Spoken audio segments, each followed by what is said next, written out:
A Bolsa de Valores teve alta de quase 2% após o ataque ao candidato à presidência da República, Jair Bolsonaro, na última quinta-feira. O dólar caiu, mas voltou a subir hoje. Daqui a pouco a gente traz a cotação final. Para conversar sobre o reflexo da eleição na economia do país, estão conosco o presidente do Grupo de Líderes Empresariais do Rio Grande do Sul, Eduardo Fernandes, e o economista Cássio Moreira. Sejam bem-vindos. Obrigado. Boa tarde. Bom, você de casa pode participar da nossa conversa, 99588-2374, 99588-2374, pelo WhatsApp, mensagem de texto. Bom, vamos começar com a primeira questão. A Bolsa teve alta de quase 2% após o ataque a Jair Bolsonaro.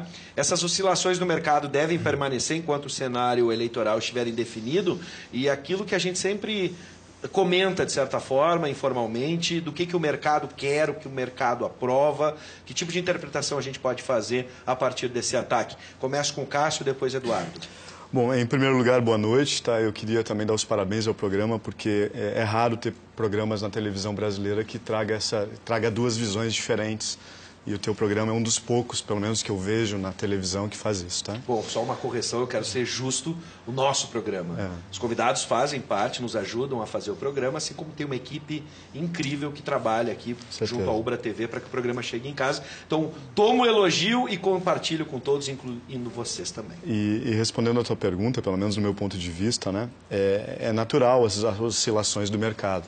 Até porque o mercado, na verdade, quando a gente se fala mercado, a gente está se referindo muito ao mercado financeiro também, ele ganha muito na especulação. Né? Sim. E é justamente nessa especulação que há ganhos consideráveis. Então é natural, especialmente em momentos eleitorais, que tem essa oscilação, e ainda mais quando candidatos que, de certa forma, são um pouquinho sem tão gosto assim do mercado, acabar meio que caindo, e quando tem alguns candidatos mais simpáticos ao mercado, a tendência é subir. Então, é natural essas oscilações, e elas ficam mais intensificadas ainda em período eleitoral, né? Sim. Como é que a gente pode encarar, compartilha dessa visão também, Eduardo? Eu concordo com a... Boa noite aos telespectadores. Eu concordo com a visão do Cássio. O mercado financeiro, ele sempre está olhando o ganho. Então, independente se a bolsa está caindo ou está subindo, o investidor está sempre olhando se é a hora de sair do mercado ou de comprar. Então, essas especulações, a gente vai passar por um momento de instabilidade ainda muito grande por esse cenário político ainda. Ainda nesse mês de setembro, ainda nós temos visto uma série de oscilações. Qualquer tipo de notícia tem influenciado para cima ou para baixo. Nós víamos aí pesquisas quase que diárias influenciando no humor do mercado, e agora um novo viés, que é os boletins médicos anunciados do candidato Bolsonaro. Então, como vão vindo os boletins, também o mercado tem se portado de uma forma para cima ou para baixo. Então, é uma série de fatores que influenciam tanto para a Bolsa quanto para dólar, e a gente deve seguir isso até o final dessas eleições, para ter uma expectativa melhor do que vai acontecer no próximo ano. Continuo contigo, Eduardo, depois passo para o Cássio. Na questão do dólar que tu citaste agora, a gente vinha numa alta, né, nesse movimento crescente no valor do dólar, a desvalorização do real. Nesse caso, o Banco Central tinha anunciado medidas na semana passada. Tu acha que esse movimento tem mais relação com a participação do Banco Central, ou foi mesmo o movimento Bolsonaro, né, naquele momento? O Banco Central ele tem agido de forma contundente a frear esse crescimento do dólar, mas eu acredito que deu uma esfriada no mercado com a questão do ataque ao candidato Jair Bolsonaro e a estabilidade dos números das pesquisas.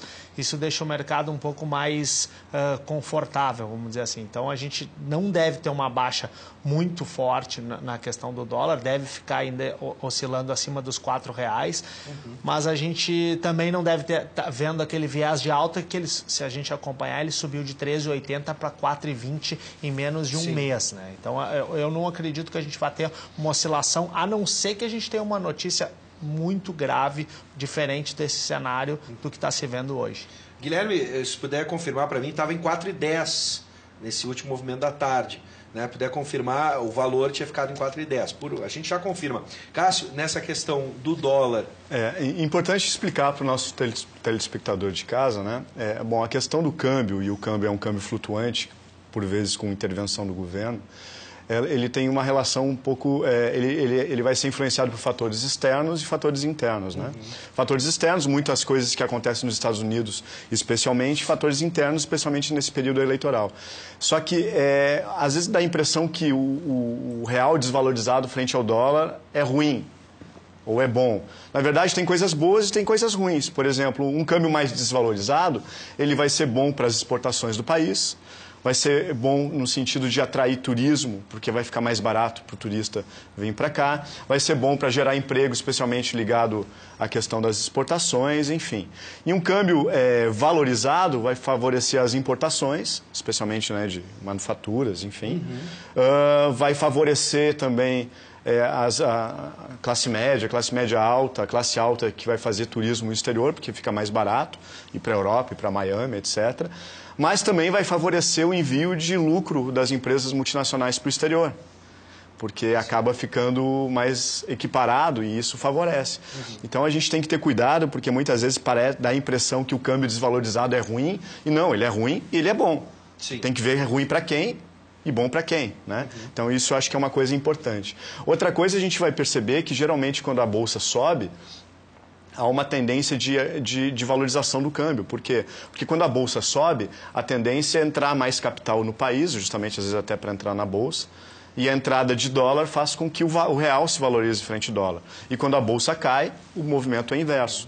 Então, essas questões também vão continuar e vocês vão perceber o seguinte, telespectador mais de casa. Candidaturas mais progressistas, né, como do Ciro Gomes, a tendência é de ter pelo menos nesse período eleitoral, depois acaba meio que se acomodando, a tendência é ter uma maior desvalorização do câmbio. Candidaturas mais conservadoras, como Alckmin, Bolsonaro, Meirelles, Álvaro Dias, a tendência é de ter uma valorização do câmbio. Então, vocês vão perceber que, dependendo da postura, se é mais conservador, se é mais progressista... Já está adiantando a segunda pergunta, vou voltar essa questão para a análise de vocês, que eu acho essa análise interessante. Só antes da gente continuar com o Cássio e com o Eduardo, vamos dar uma olhada, a revista Valor Econômico está mostrando ali o valor comercial, o dólar comercial fechou em 4,09, e aí a gente vê os outros as outras formas de se comercializar o dólar, como o dólar turismo ali, com uma pequena queda também. Né? Então, estão aí os valores para hoje.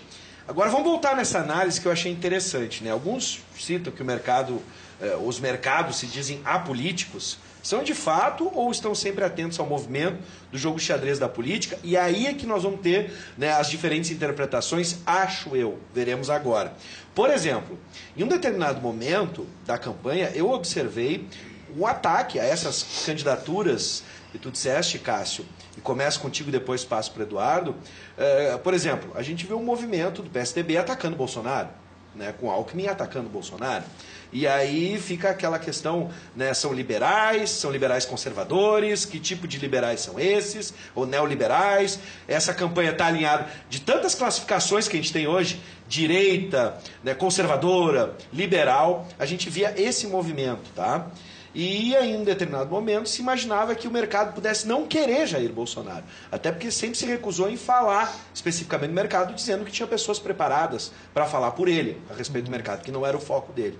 Hoje, dá para a gente rearranjar essa configuração política e dizer que Bolsonaro sim agrada o mercado por esse movimento ou não? Na tua concepção, Cássio. Bom, primeiro me permita fazer uma separação, especialmente para o telespectador de casa, que nem sempre é muito ligado à economia ou à ciência política. Eu vou dividir as candidaturas em reacionário, conservador, centro, progressista e revolucionário. Tá? Dessas candidaturas, pelo menos no meu ponto de vista, né, o Eduardo talvez possa concordar ou discordar, o Boulos eu vejo uma candidatura mais revolucionária, que eu chamaria de extrema esquerda. Né? A candidatura, provavelmente, do Haddad e do Ciro Gomes seriam candidaturas progressistas ou de centro-esquerda. A Marina eu classifico no centro, no meio, talvez um pouco mais à direita, né? E candidaturas de centro-direita ou conservadoras seria a candidatura do Alckmin, do Meirelles, do Álvaro Dias, para citar os principais.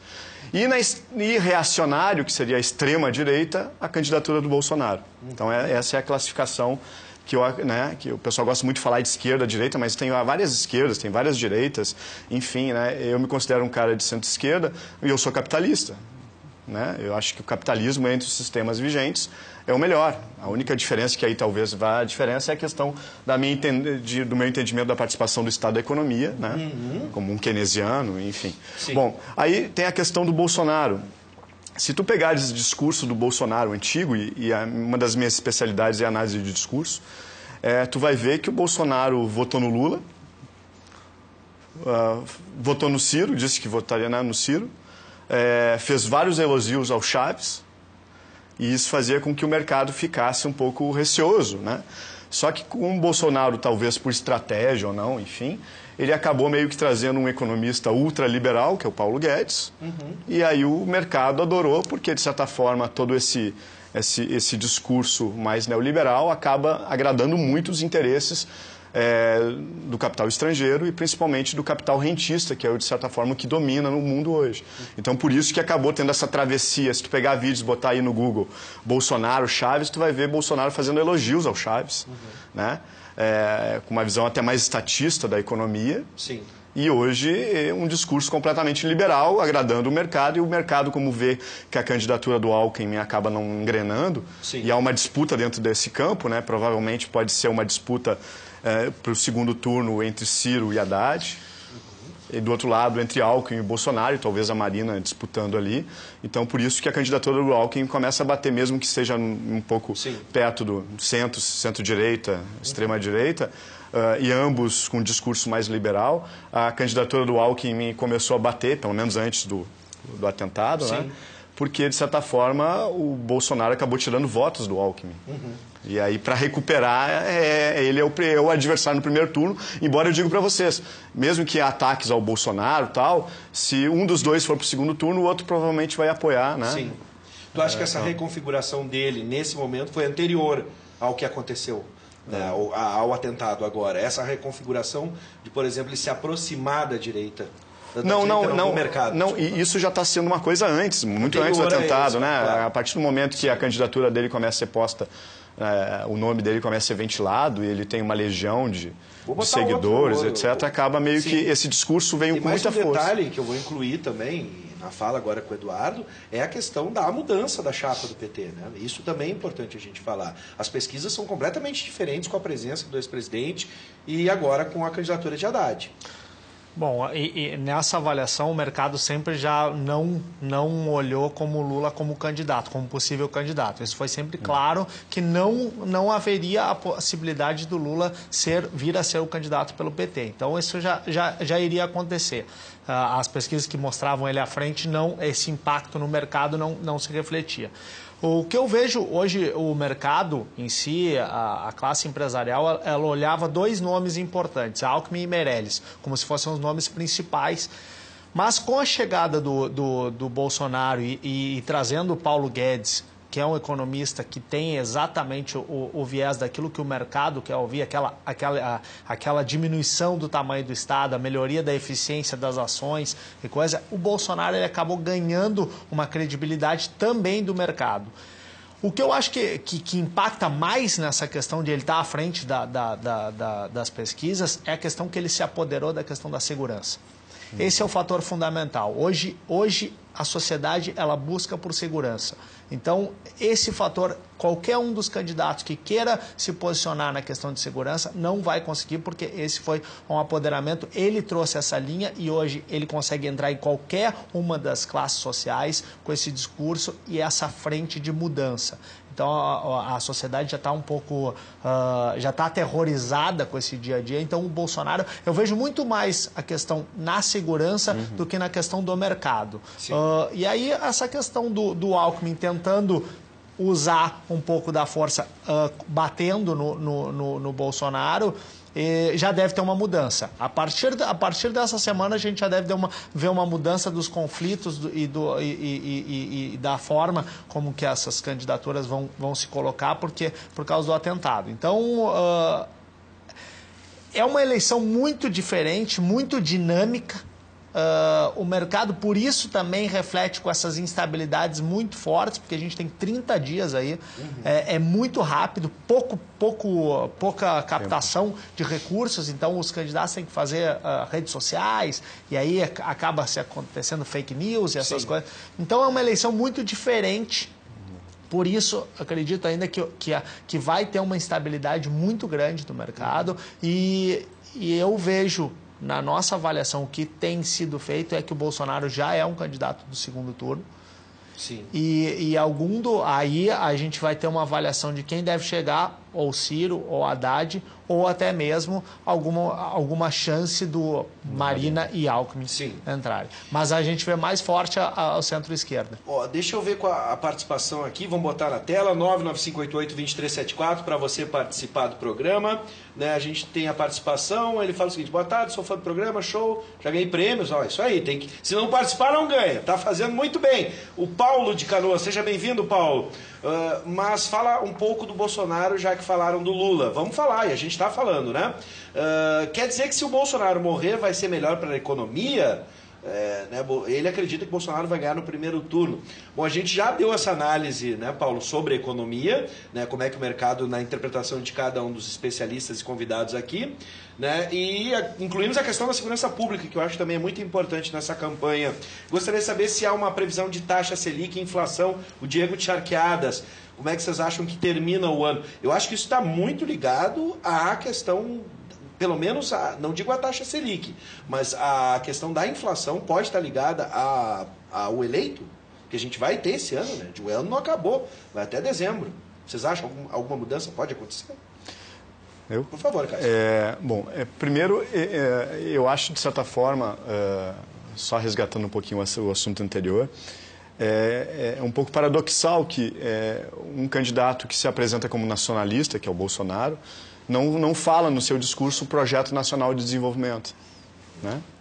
Ou seja, é um pouco paradoxal. Embora eu concorde com a questão de segurança, que talvez seja a principal. Muita gente que declara voto nele é por causa dessa questão. Mas essa questão da segurança vai ser de todos os candidatos, porque as pessoas, na minha concepção, muitas vezes algumas pessoas acabam não percebendo que a violência é uma equação que é desigualdade social e drogas, né? Ou seja, desigualdade social e drogas aumenta a violência. Tu tem que combater a desigualdade e também a questão das drogas. E aí, por consequência, tu vai conseguir combater a violência. Só que, como o nosso povo está muito assustado, acaba não quer esperar. Então, muitas vezes, acaba discursos, às vezes, um pouco mais fáceis, acaba parecendo solução para problemas extremamente complexos, né? Em relação à tua pergunta, em relação à Selic e à inflação, a gente vive um momento de estagnação econômica, né? A gente teve uma crise forte, uma queda do PIB, hoje a economia está estagnada, o governo tem feito algumas reformas que agradam o mercado e o desemprego permanece alto, enfim, não há solução no curto prazo, no curtíssimo prazo. Então, nesse ambiente de estagnação econômica, o governo está fazendo com que a taxa de juros chegue a níveis muito baixos para tentar fomentar a economia. E aí um parênteses, né? Porque quanto maior a taxa de juros, aquele investimento que poderia ir para o setor produtivo vai para a aplicação financeira, teoricamente, com tudo mais constante.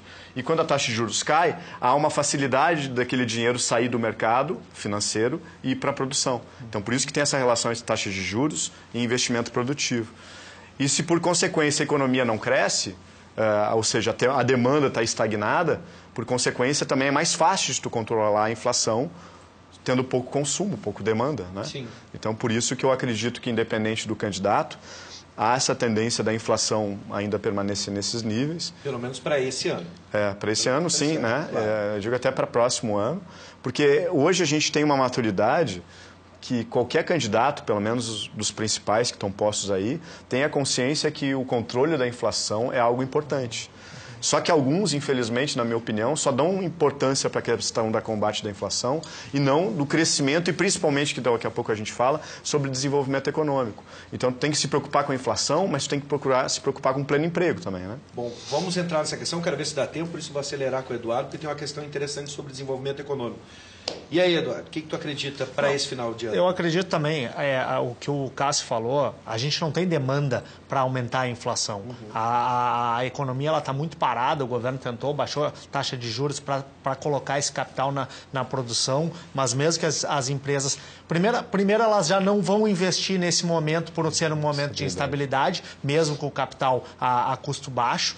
Então, isso, como não tem demanda, não gera inflação. Então, eu não vejo esse risco para 2018. E se não tiver uma melhoria também no cenário, também para 2019. Então, a gente trabalha ali com 4%, mais ou menos, 13,5% no centro da meta para a inflação e crescimento... aí talvez no máximo 1%. Sim. O que é insignificante para um país com o potencial que tem o Brasil, crescer 1%, enquanto os países estão crescendo 7%, 8%. Bom, precisamos falar de Argentina, dos nossos vizinhos, né? A gente fala muito na Venezuela, ultimamente, só que a gente também precisa falar da Argentina. A Argentina vai criar novos impostos sobre as exportações e reduzirá o tamanho do Estado pelo equilíbrio fiscal.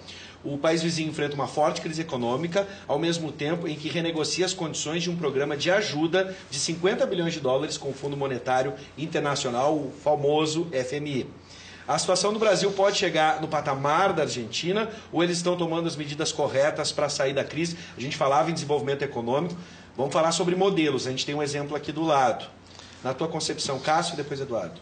Talvez esse vai ser o principal ponto que a gente vai discordar, né? Embora a gente está combinando na roupa, tudo. É um debate, esse é o intuito. Em relação à questão da Argentina, o meu foco é muito história econômica. E eu acho que quando a gente começa a estudar um pouco a história, a gente começa a entender muitas coisas, né? Embora elas não se repitam exatamente igual.